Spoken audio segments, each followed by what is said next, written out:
ഇപ്പോൾ നിയമസഭാ തെരഞ്ഞെടുപ്പിൽ എപ്പോഴും മതസാമുദായിക സംഘടനകളുടെ സമ്മർദ്ദങ്ങൾ ഏറ്റവും നേരിടേണ്ടി വരുന്നത് കോൺഗ്രസ് ആണ്. ഇവിടെ ഇതാ അടുത്ത നിയമസഭാ തെരഞ്ഞെടുപ്പ് പടിവാതിക്കൽ എത്തി നിൽക്കെ അങ്ങനെ ഒരു സമ്മർദ്ദം കോൺഗ്രസിന് മുന്നിലേക്ക് എത്തുകയാണ്. അത് കൊച്ചി നിയമസഭാ സീറ്റുമായി ബന്ധപ്പെട്ട് തന്നെയാണ്.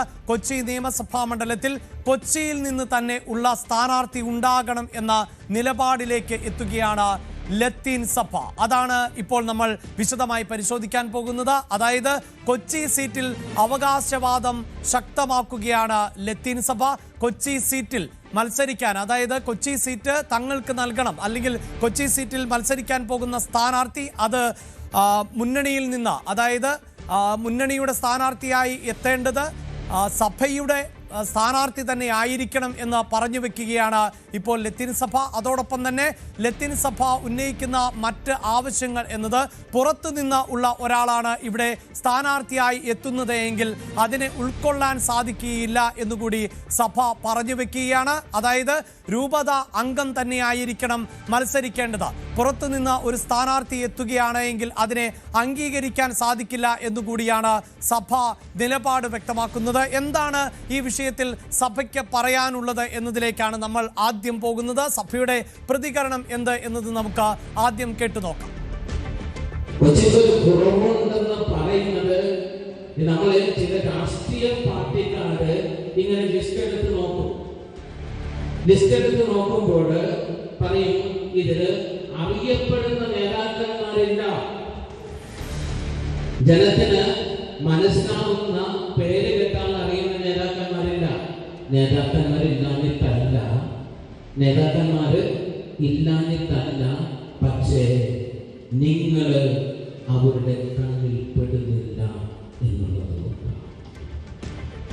നിയമസഭാ തിരഞ്ഞെടുപ്പ് വരുന്ന ഈ സാഹചര്യത്തില് നമ്മൾ നിരന്തരം പറയുന്നത് എന്താണ്? ഞങ്ങൾ കുറെ രാഷ്ട്രീയ നേതാക്കന്മാരെ വളർത്തി തന്നതല്ലേ ഈ കൊച്ചി, പലർക്കും രാഷ്ട്രീയ ഇമേജ് ഉണ്ടാക്കി തന്നതല്ലേ ഈ കൊച്ചിയിൽ വന്ന് നിന്നിട്ട് മറ്റ് പലയിടങ്ങളിൽ നിന്ന് വന്നിട്ട് നിങ്ങൾ നേതാക്കന്മാരായില്ലേ, MLA-മാരായില്ലേ, MP-മാരായില്ലേ എന്ന് ഞങ്ങൾ പറയുന്നു. എന്നാൽ ഞങ്ങൾക്കാരാവുന്നത് ഈ കൊച്ചി രൂപതയ്ക്ക് ഒരേ ഒരു നിയോജക മണ്ഡലമേ നമുക്ക് മജോറിറ്റിയിൽ അവകാശപ്പെടാനായിട്ടുള്ളൂ. അത് കൊച്ചിയാണ്. കൊച്ചി രൂപതയ്ക്ക് ഒരേ ഒരു നിയോജക മണ്ഡലമേ ഉള്ളൂ. ആ നിയോജക മണ്ഡലത്തില് ഒരു കൊച്ചി രൂപതക്കാരനായ കൊച്ചിക്കാരൻ വരണമെന്നാണ് കൊച്ചി രൂപത പ്രസ്ഥാനം ആവശ്യപ്പെടുന്നത്. ലത്തീൻ സമുദായം ഒരു സമുദായാംഗത്തിന് ഒരു സ്ഥാനം നൽകണമെന്ന് ആവശ്യപ്പെടുന്നു. അത് എങ്ങനെയാണ് വർഗീയതയാവുന്നത് എന്ന് ഒട്ടു മനസ്സിലാവും. കഴിഞ്ഞ മേയർ തെരഞ്ഞെടുപ്പിൽ എന്താണ് ഈ മാധ്യമങ്ങളിലുണ്ടായ വിവാദം? ലത്തീൻ സഭ മേയറെ തീരുമാനിച്ചു എന്നാണ് മാധ്യമങ്ങളിലൊക്കെ വന്നത്. ലത്തീൻ സഭ മേയറെ തീരുമാനിച്ചിട്ടില്ല. ലത്തീൻ സഭയല്ല മേയറെ തീരുമാനിക്കേണ്ടത് എന്ന് ഞങ്ങൾക്ക് കൃത്യമായ ബോധ്യം. കൊച്ചിക്കാരനെ വേണം എന്ന് പറയുമ്പോൾ എന്താണ് ഇത്ര സങ്കടം? സീപോർട്ട്, എയർപോർട്ട്, ട്രെയിൻ സൗകര്യം ഇതെല്ലാം അടങ്ങിയ ഒരു കൊച്ചി സ്വാതന്ത്ര്യത്തിന് മുമ്പുണ്ടായിരുന്നു എന്ന് നമ്മൾ മനസ്സിലാക്കി. എവിടെയാണ് ഇന്ന് ആ കൊച്ചി? കൊച്ചി വികസിച്ചു എന്ന് പറയുന്നു. സത്യമാണ്, കൊച്ചി വികസിച്ചു. അത് നെടുമ്പാശ്ശേരിയിലേക്കും കാക്കനാടേക്കും ഒക്കെ വികസിച്ചു മാറിയപ്പോ യഥാർത്ഥത്തിലുള്ള കൊച്ചി, ആ കൊച്ചിയെ ആരാണ് കണ്ടത്? എന്തുകൊണ്ടാണ് ആ കൊച്ചിയെ കാണാതെ പോയത്? അതുകൊണ്ടാണ് നമ്മൾ പറയുന്നത് കൊച്ചിയെ അറിയുന്ന, കൊച്ചിക്കാരനായ, കൊച്ചിയിലെ ശ്വാസം വഹിക്കുന്ന, അല്ലെങ്കിൽ കൊച്ചിയുടെ മണമറിയുന്ന ഒരു നേതാവ് കൊച്ചിക്ക് വേണം എന്ന് പറയും. അത് അഹങ്കാരം എന്നല്ല, ആവശ്യമായ അനുഭവങ്ങളാണ് നമ്മളെ അത് പറയാൻ പ്രേരിപ്പിക്കുന്നത്. അതുകൊണ്ട് ഇത് കൊച്ചിക്ക് കൊച്ചിക്കാരനെ വേണം എന്ന് പറയുമ്പോൾ അപ്പോ നിങ്ങൾ എന്താണ് പ്രാദേശികവാദം പറയുന്നത് എന്ന് നമ്മളോട് ചോദിക്കുന്നവർക്ക് പറഞ്ഞു കൊടുക്കേണ്ട കാര്യമില്ല. ഞങ്ങൾക്ക് ഒരു കൊച്ചി ഉണ്ടായിരുന്നു, ആ കൊച്ചിയെ ഇന്ന് കാണാനില്ല എന്നുള്ളത്.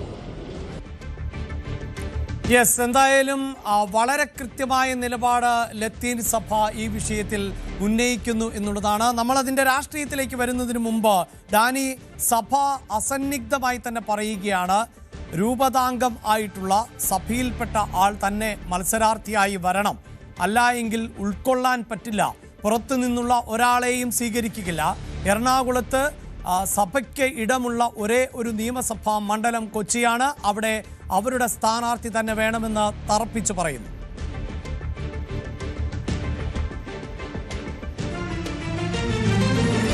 അഭിലാഷ, കൊച്ചി മണ്ഡലം എന്ന് പറയുന്നത് കൊച്ചി ലത്തീൻ സഭയായ കൊച്ചി രൂപതയുടെ പൂർണ്ണമായ നിയന്ത്രണത്തിലാണെന്ന് പറയേണ്ടി വരും. കാരണം അവിടെ കൊച്ചി രൂപതയ്ക്ക് മാത്രമായുള്ള ഒരു വോട്ട് ഷെയർ എന്ന് പറയുന്നത് 1,00,000-ലധികമാണ്. എത്ര വലിയ മെജോറിറ്റിയാണെന്ന് ചിന്തിക്കുക. അതിൽ കൊച്ചി രൂപതയും അതോടൊപ്പം തന്നെ ആലപ്പുഴ രൂപതയുടെ ഒരു ഭാഗം, 2 ലത്തീൻ സഭകളാണ്. ഈ രണ്ടും ചേരുമ്പോൾ അത് അവർക്കൊരു അപ്രമാദിത്യം അവിടെയുണ്ട്. ഇവർ പറയുന്നത് ഈ കൃത്യമായ രീതിയിൽ തന്നെ അത് ഉൾക്കൊള്ളാൻ തയ്യാറാകാത്തതിന്റെ ഫലമാകാം പക്ഷേ കഴിഞ്ഞ തവണ ടോണി ചമ്മണി UDF-ന് വേണ്ടി കോൺഗ്രസിൽ നിന്ന് മത്സരിക്കുമ്പോൾ അതിന് വലിയ രീതിയിലുള്ളൊരു പരാജയം നേരിട്ടതും ഒരുപക്ഷെ അതൊരു കൃത്യമായ ഒരു ചൂണ്ടുപലക തന്നെയായിരിക്കാം. ഇത് ഈ ഒരു പ്രസംഗവും ആവശ്യവുമെല്ലാം മുന്നോട്ട് വയ്ക്കുന്നത് UDF-നോടാണ്, കോൺഗ്രസിനോടാണ് എന്നതാണ് ഇതിൽ നമ്മൾ മനസ്സിലാക്കേണ്ടത്. കാരണം CPM-ലെ KJ മാക്സിയാണ് നിലവിൽ കൊച്ചി രൂപതാംഗവും ലത്തീൻ സഭാംഗവുമെല്ലാമായ KJ മാക്സി തന്നെയാണ് അവിടെ ഇപ്പോൾ MLA ആയി തുടരുന്നത്. അപ്പോൾ ഇനി പറയുന്നത് UDF-നോടാണെന്ന കാര്യത്തിൽ യാതൊരു സംശയവുമില്ല. കഴിഞ്ഞ തവണത്തെ ഒരു ഇക്വേഷൻ പരിശോധിക്കുകയാണെങ്കിൽ അഭിലാഷ്, അവിടെ ടോണി ചമ്മണി 7,000-ഓളം വോട്ടുകൾക്ക് പരാജയപ്പെടുമ്പോൾ അവിടെ 2020-യുടെ ഒരു സ്ഥാനാർത്ഥി ഉണ്ടായിരുന്നു. അത് അവരെ ഈ പറയുന്ന മാനദണ്ഡങ്ങൾ പാലിക്കപ്പെടുന്നതായിരുന്നു. അവർക്ക് 20,000-ലധികം വോട്ടുകൾ അവിടെ ലഭിച്ചു എന്നതെല്ലാം തന്നെ നമ്മൾ കാണേണ്ടതാണ്. അതുകൊണ്ട് തന്നെ ലത്തീൻ സഭ ഇപ്പോൾ മുഴക്കുന്ന, ലത്തീൻ സഭയുടെ ഭാഗമായ കൊച്ചി രൂപത ഇപ്പോൾ പറയുന്ന കാര്യത്തിൽ അത് ഒരു പക്ഷേ ഒരു ചെവി കൊടുത്തില്ലെങ്കിൽ അതിൽ അനുഭവിക്കേണ്ടി വരിക UDF-ന് തന്നെയാകും എന്ന കാര്യത്തിലും സംശയമൊന്നുമില്ല. ഏതായാലും KLC-യുടെ ഒരു പരിപാടിയിലാണ്, കേരള ലാറ്റിൻ കാത്തലിക് അസോസിയേഷന്റെ പരിപാടിയിലാണ് ഡയറക്ടറായ ഫാദർ ആന്റണി കുഴുവേലി കാര്യങ്ങൾ വ്യക്തമാക്കുന്നത്. അതിരൂപത പ്രസിഡന്റായ ടി ഡാൽഫിനും ഇത്തരം കാര്യങ്ങൾ തന്നെയാണ് പറയുകയും ചെയ്യുന്നത്. അതായത് ഇത് ചില സൂചനകളാണ്. ഇത് മനസ്സിലാക്കേണ്ടത് UDF-നോടാണ് എന്നതാണ് ഏറ്റവും സ്പഷ്ടമായ ഒരു കാര്യം. അതിനൊരു കാര്യമുള്ളത്, ഇപ്പോൾ നിലവിൽ അവിടെ മത്സരിക്കാനായിട്ട് ചില ശ്രമങ്ങൾ നടത്തുകയും ചില അതിലേക്ക് അടുത്ത് നിൽക്കുകയും ചെയ്ത DCC പ്രസിഡന്റ് മുഹമ്മദ് ഷിയാസ് അവിടെ മത്സരിക്കുന്നു എന്ന അഭ്യൂഹങ്ങൾ വളരെ ശക്തമാണ്, കോൺഗ്രസിനകത്ത് തന്നെ ശക്തമാണ്. ചില ശ്രമങ്ങൾ അവിടെ നടത്തുന്നതായും സൂചന. അപ്പോഴാണ് കൊച്ചി രൂപത ഈ രീതിയിലുള്ള മുന്നറിയിപ്പുമായിട്ട് രംഗത്ത് വന്നിരിക്കുന്നത്. അവിടെ മത്സരിക്കുന്നത് കൊച്ചിക്കാരൻ തന്നെ ആയിരിക്കണം എന്ന കാര്യത്തിലാണ് ഇവർ പറയുന്നത്. അപ്പോൾ കൊച്ചി രൂപതയിൽ നിന്നുള്ളവർ തന്നെ പരസ്പരം മത്സരിച്ച് അതിലൊരാൾ ജയിക്കട്ടെ എന്ന രീതിയിലെല്ലാമാണ് പറഞ്ഞു വെക്കുന്നത്. എന്തായാലും പുറമേ നിന്നൊരാൾ വരുന്നതിനെ ശക്തമായിട്ട് എതിർക്കുന്നു കൊച്ചി രൂപത എന്നത് തന്നെയാണ്. ഏതായാലും ആ മുന്നറിയിപ്പ് വായിക്കേണ്ടത് UDF-ആണ്, കോൺഗ്രസ് ആണ് എന്നതാണ് ഇതിലെ രസകരമായ ഒരു കാര്യം. തീർച്ചയായും അതാണ്. അതായത് ഡാനി പറയുന്നത് പോലെ ലത്തീൻ സഭയുടെ മുന്നറിയിപ്പ് എന്നത് വളരെ കൃത്യമായി കോൺഗ്രസിന് തന്നെ ഉള്ളതാണ്. പ്രത്യേകിച്ച് മണ്ഡലം രൂപീകൃതമായതിനു ശേഷം നടക്കാൻ പോകുന്ന 4ാമത്തെ തെരഞ്ഞെടുപ്പ് എന്ന പ്രത്യേകതയുണ്ട്. അവിടെ ആദ്യം വിജയിച്ചു കയറിയത് ഡൊമിനിക് പ്രസന്റേഷൻ ആയിരുന്നുവെങ്കിലും പിന്നീട് അത് ഇടത്തേക്ക് ചാഞ്ഞ സാഹചര്യമാണ് ഉണ്ടാകുന്നത്. അവിടെയാണ് KJ മാക്സി എന്ന സ്ഥാനാർത്ഥി വളരെ പ്രധാനപ്പെട്ട നിർണായക ഘടകമായി മാറുകയും അങ്ങനെ വിജയ തുടർച്ചയിലേക്ക് എത്തുകയും ചെയ്തത്. നേരത്തെ ഡാനി പറഞ്ഞ ആ കണക്കുകൾ കൂടി നമുക്കൊന്ന് വ്യക്തമായി പരിശോധിച്ചു പോകാം. അതായത് 2021 നിയമസഭാ തെരഞ്ഞെടുപ്പിൽ KJ മാക്സി നേടിയിട്ടുള്ളത് 54,000-ലധികം വോട്ടുകളാണ്. 54,632 വോട്ടുകൾ നേടിക്കൊണ്ടാണ് KJ മാക്സി ഇടത് സ്ഥാനാർത്ഥി വിജയിച്ച് കയറിയത് എങ്കിൽ ടോണി ചമ്മണിക്ക് അവിടെ 40,553 വോട്ടുകൾ ആണ് നേടാൻ സാധിച്ചത്. ഒപ്പം സാധാരണ നിലയിൽ നമ്മൾ 3ാം സ്ഥാനത്ത് NDA-യാണ് പ്രതീക്ഷിക്കുന്നത് എങ്കിൽ നേരത്തെ അതും ഡാനി സൂചിപ്പിച്ചു കഴിഞ്ഞു. 2020 സ്ഥാനാർത്ഥി അവിടെ മത്സരിച്ചു. ഷൈനി ആന്റണി ആയിരുന്നു സ്ഥാനാർത്ഥിയായി എത്തിയത്. ഏതാണ്ട് 20,000-ന് അടുത്ത് വോട്ടുകൾ തന്നെ അവർ നേടുകയും ചെയ്തു. 19,676 വോട്ടുകൾ ആണ് 2020-യുടെ അക്കൗണ്ടിലേക്ക് എത്തിയത്. അപ്പോഴും LDF-ന് വലിയ ലീഡ് തന്നെയാണ് അവിടെ നേടാൻ സാധിച്ചത്. ടോണി ചമ്മണിയേക്കാൾ 14,000-ൽ അധികം വോട്ടിന്റെ ഭൂരിപക്ഷത്തോടു കൂടിയാണ് അവിടെ മാക്സി വിജയിച്ച് കയറിയത്. അതിനുശേഷം നമുക്കറിയാം ഈ തദ്ദേശ തെരഞ്ഞെടുപ്പ് അതാണ് ഏറ്റവും ചർച്ച ചെയ്യപ്പെട്ട ഒരു തെരഞ്ഞെടുപ്പ്. പ്രത്യേകിച്ച് കൊച്ചിയിൽ കോർപ്പറേഷനിലേക്ക് വലിയ മുന്നേറ്റം നടത്താൻ സാധിച്ച ഒരു സാഹചര്യം ഉണ്ടായിരുന്നു എന്നത് എടുത്തു പറയേണ്ടതാണ്. അതിനുശേഷം പിന്നീട് വിവാദങ്ങൾ ഉണ്ടായത് എപ്പോഴാണ്, അതായത് കൊച്ചി കോർപ്പറേഷനിലേക്ക് മേയർ സ്ഥാനാർത്ഥി എന്ന നിലയിൽ ഉയർത്തി കാണിച്ചിരുന്ന ആളിനെ മാറ്റേണ്ടതായി വരുന്നു എന്നുള്ളതായിരുന്നു അവിടെ ഏറ്റവും എടുത്തു പറയേണ്ടത്. ദീപ്തി മേരി വർഗീസിനെ മാറ്റിക്കൊണ്ട് ലത്തീൻ സഭയുടെ ആവശ്യപ്രകാരമാണ് ഇപ്പോഴത്തെ മേയറായിട്ടുള്ള മിനിമോളെ നിശ്ചയിച്ചത് എന്ന് പറയുന്നു. മിനിമോൾ തന്നെ അതൊരു വേദിയിൽ സഭ ഇടപെട്ടിരുന്നു എന്ന് പറയുന്നു. അവിടെയാണ് സഭ ഇപ്പോൾ പറഞ്ഞു വെക്കുന്നത്, ഞങ്ങൾ സ്ഥാനങ്ങൾ ആവശ്യപ്പെട്ടാൽ അതെങ്ങനെയാണ് വർഗീയതയായി മാറുന്നത്, അതിനെ വർഗീയമായി ചിത്രീകരിക്കുകയാണ്, അത് ഒരു വിഭാഗം കോൺഗ്രസ് തന്നെയാണ് അങ്ങനെ ചിത്രീകരിക്കുന്നത് എന്ന് പറയുമ്പോൾ 2026 ഏറ്റവും, അതായത് 2025 തെരഞ്ഞെടുപ്പിന് ശേഷം ഉണ്ടായിട്ടുള്ള തദ്ദേശ തെരഞ്ഞെടുപ്പിന് ശേഷമുള്ള ഒരു ചിത്രം, ഇപ്പോഴത്തെ ഒരു ചിത്രം നോക്കുമ്പോൾ അവിടെ UDFന് മേൽക്കൈ ഉണ്ടാകുന്ന സാഹചര്യമുണ്ട് എന്നതാണ് എടുത്തു പറയേണ്ടത്. നേരത്തെ നമ്മൾ സൂചിപ്പിച്ചു, മാക്സിയുടേത് ഏതാണ്ട് 14,000-ഓളം വോട്ടിന്റെ ലീഡായിരുന്നുവെങ്കിൽ തദ്ദേശ തെരഞ്ഞെടുപ്പിൽ കൊച്ചി നിയമസഭാ മണ്ഡലം തിരിഞ്ഞു ചിന്തിച്ചു എന്ന് വേണം മനസ്സിലാക്കാൻ. 51,000-ത്തിലധികം വോട്ടുകൾ അവിടെ UDFന് നേടാൻ സാധിച്ചു.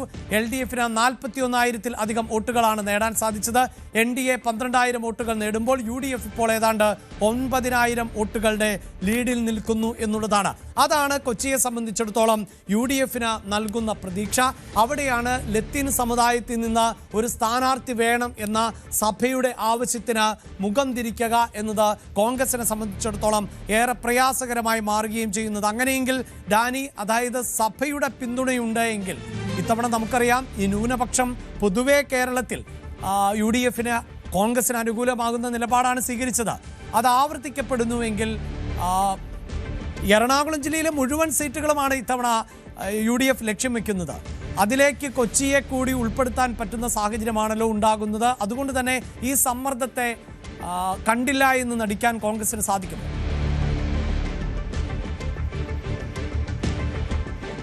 ഒരിക്കലും സാധിക്കില്ല അഭിലാഷ്. കാരണം ഇതൊരു സമ്മർദ്ദ ശക്തി എന്ന് പറയുന്നത് വെറുതെ ആകില്ല. കാരണം ഇത്രത്തോളം വോട്ടിനെ കഴിഞ്ഞ തവണ ഒരാൾ പരാജയപ്പെടുന്നു. അതിനു മുൻപ് KJ മാക്സിയുടെ ലീഡ് കൂടി നമുക്ക് പരിശോധിക്കാം. ലീഡ് വളരെ ചുരുങ്ങിയ ഒരു ലീഡ് മാത്രമായിരുന്നു. പക്ഷേ സഭ എതിര് നിൽക്കുന്ന ഒരു സാഹചര്യം വന്നു. ഈ കൊച്ചിക്കാരൻ എന്ന രീതിയിലേക്ക് പറയുന്ന വിഷയം വരുന്നിടത്താണ് ടോണി ചമ്മണ്ടിയുടെ എൻട്രി അവിടെ ഉണ്ടാവുന്നത്. പക്ഷേ അത് പൂർണ്ണമായി നിരാകരിക്കപ്പെടുന്ന അവസ്ഥയിലേക്ക് വന്നപ്പോൾ ഉണ്ടായിരുന്നൊരു സെറ്റ്ബാക്ക് വളരെ വലുതാണ്. വലിയ മാർജിനാണ് പരാജയപ്പെടുന്നത്. അപ്പോൾ ഇക്കുറിയും ആ ഒരു മുന്നറിയിപ്പ് അവഗണിച്ചുകൊണ്ട് ഇവിടെ തോപ്പുംപടി പാലം കടന്ന ഒരാൾ വരികയാണെങ്കിൽ, അവർ പറയുന്നത് അങ്ങനെ, തോപ്പുംപടി പാലം കടന്ന ഒരാൾ കൊച്ചിയിലേക്ക് മത്സരിക്കാനായിട്ട് അവിടേക്ക് എത്തുകയാണെങ്കിൽ തീർച്ചയായും അതിൽ തിരിച്ചടികൾ ഉണ്ടാകുമെന്ന് തന്നെ പ്രത്യക്ഷമായ സൂചനകൾ തന്നെയാണ് നൽകുന്നത്. ഇതിനപ്പുറം അവർക്ക് തുറന്നു പറയേണ്ടതില്ല. കാരണം അതൊരു പൊതുവേദിയിൽ വെച്ചാണ് ഇത്തരം കാര്യങ്ങൾ തന്നെ വ്യക്തമാക്കുകയും ചെയ്യുന്നത്. ഏതായാലും അത്തരം ചുവരെഴുത്തുകൾ UDFന് വായിച്ചേ മതിയാകൂ. അല്ലെങ്കിൽ അവിടെ ഒരു ഇക്വേഷൻസ് ഉണ്ടാകണം.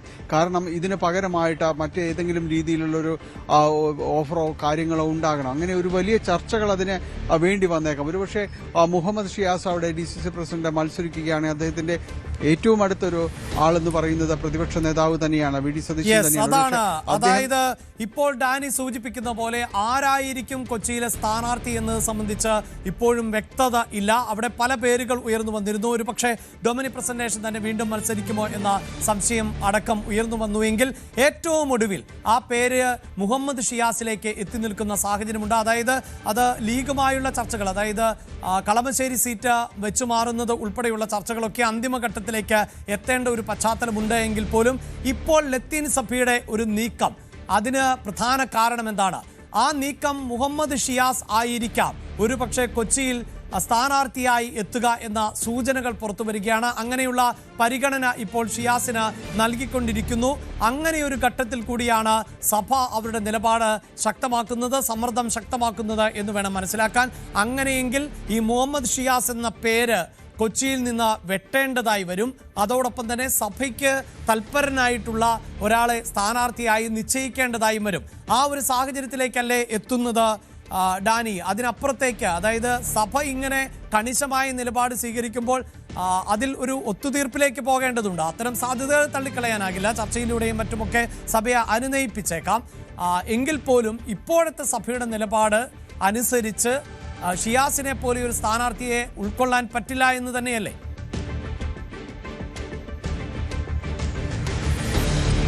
നിലവിലുള്ള ഒരു സൂചനകൾ അത് തന്നെയാണ്. കാരണം വളരെ വ്യക്തമായിട്ട് പറയുന്നത് കൊച്ചിയിൽ നിന്ന് തന്നെ ഒരാൾ വേണം എന്നത് തന്നെ അവർ ആവശ്യപ്പെടുകയും എല്ലാം തന്നെ ചെയ്യുമ്പോൾ ഒരു കാരണവശാലും നമ്മൾ ഈ അനുനയത്തിന്റെ വാതിലുകൾ അത് പൂർണ്ണമായും അടച്ചു എന്ന് നമുക്ക് പറയാനായിട്ട് സാധിക്കുകയില്ല.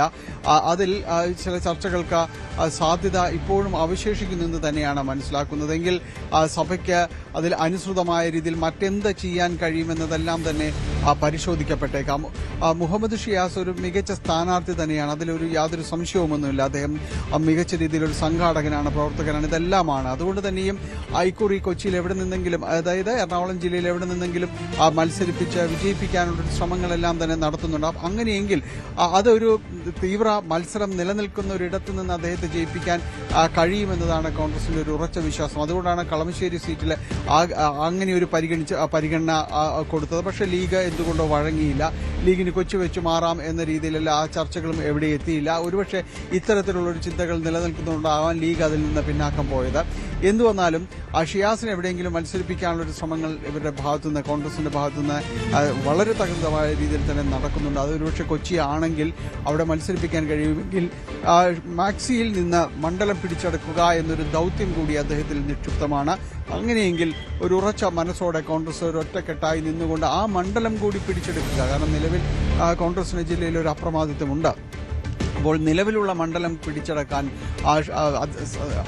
ജില്ലാ അധ്യക്ഷനെ തന്നെ നിയോഗിക്കപ്പെടുക, അതിൽ ആ ഒരു വികാരം ഉൾക്കൊണ്ടുകൊണ്ട് കോൺഗ്രസ് ഒറ്റക്കെട്ടായി UDF സംവിധാനങ്ങൾ നിലനിൽക്കുക എന്നതും ഒരു ചിന്ത തന്നെയാണ്. പക്ഷെ അവിടെ സഭയെ കൂടി അതിൽ കണക്കിലെടുക്കേണ്ടി വരും. സഭയുമായി ചർച്ച നേരിട്ട് നടത്തേണ്ടിയും വരും. ഒരുപക്ഷെ അതിന് വളരെയധികം സാധ്യതകൾ തന്നെയാണ് നിലനിൽക്കുന്നത്. ഒരുപക്ഷെ ആദ്യത്തെ ഒരു പ്രയോറിറ്റിയും അതിലേക്ക് തന്നെ പോകാം അഭിലാഷ. ഒരുപക്ഷെ ഇനിയിപ്പോൾ യാത്ര നയിക്കുന്ന യാത്രകളെല്ലാം അത് പൂർത്തിയാക്കിയിരിക്കുന്നു. ഇനി അടുത്ത ചർച്ചകളിലേക്കൊക്കെ പോകുമ്പോൾ വളരെ സജീവമായി അങ്ങനെ ഒരു ചർച്ചകളുടെ ഒരിടം കൂടി അവശേഷിക്കുന്നുണ്ട് എന്നത് നമ്മൾ മറന്നുകൂടാ. കാരണം മറ്റെവിടെയെങ്കിലും ഒരുപക്ഷെ വൈപ്പിനടക്കമുള്ള മണ്ഡലങ്ങളുണ്ട്. അവിടെയെങ്കിൽ അത് സഭയ്ക്ക് അനുസൃതമായ രീതിയിൽ ഒരു ചിന്ത അവിടെ ഉണ്ടായിക്കൂടുന്നുമില്ല. അങ്ങനെ ചർച്ചയുടെ വാതിലുകൾ വളരെ സജീവമായുണ്ട്. പക്ഷേ ഒരു അടിച്ചേൽപ്പിക്കുന്ന ഒരാൾ തങ്ങൾക്ക് വേണ്ട എന്നൊരു നിലപാടിൽ കൊച്ചി രൂപത നിൽക്കുമോ എന്നതാണ് ഇനി അറിയേണ്ടത്. അഭിലാഷ്. യെസ്, അതാണ്. അതായത് നിലപാട് കടുപ്പിക്കുകയാണ് ലത്തീൻ സഭ. നിയമസഭാ തെരഞ്ഞെടുപ്പിലേക്ക് എത്തുമ്പോൾ ലത്തീൻ സഭ അവരുടെ നിലപാട് ഘടിപ്പിക്കുന്നത് കൊച്ചിയിൽ സഭാ അംഗമായിട്ടുള്ള, രൂപത അംഗമായിട്ടുള്ള ഒരു സ്ഥാനാർത്ഥി തന്നെ രംഗത്ത് വരണം. പുറത്തു നിന്നുള്ള സ്ഥാനാർത്ഥികൾ എത്തിയാൽ അതിനെ ഉൾക്കൊള്ളാൻ സാധിക്കില്ല. വികസന പ്രവർത്തനങ്ങൾക്ക് അടക്കം ആ കൊച്ചിയിൽ നിന്ന് തന്നെയുള്ള സ്ഥാനാർത്ഥിയാണ് വേണ്ടത്. ഇതിനു മുമ്പ് സഭയുമായി ബന്ധപ്പെട്ട് കോൺഗ്രസിൽ വലിയ തോതിൽ ചർച്ച ചെയ്യപ്പെട്ട ഒന്ന് എന്നത് മേയർ നിശ്ചയിച്ചതിൽ സഭയുടെ ഇടപെടൽ ഉണ്ടായി എന്നതാണ്. ചില സ്ഥാനങ്ങൾ ആവശ്യപ്പെടുമ്പോൾ അതിനെ വർഗീയമായി ചിത്രീകരിക്കേണ്ടതില്ല എന്നുകൂടി സഭ പറഞ്ഞു വെക്കുമ്പോൾ അത് വലിയ പ്രതിസന്ധി സൃഷ്ടിക്കുന്നത് കോൺഗ്രസിന് തന്നെയാണ്. സഭയുടെ ആവശ്യത്തോട് മുഖം തിരിക്കുക എന്നത് കോൺഗ്രസിന് ഇപ്പോൾ സാധ്യമല്ലാത്ത ഒരു രാഷ്ട്രീയ സാഹചര്യമാണ് എത്തി നിൽക്കുന്നത്. കൂടുതൽ വാർത്തകൾക്ക് News 18 Keralam YouTube channel subscribe ചെയ്യുക.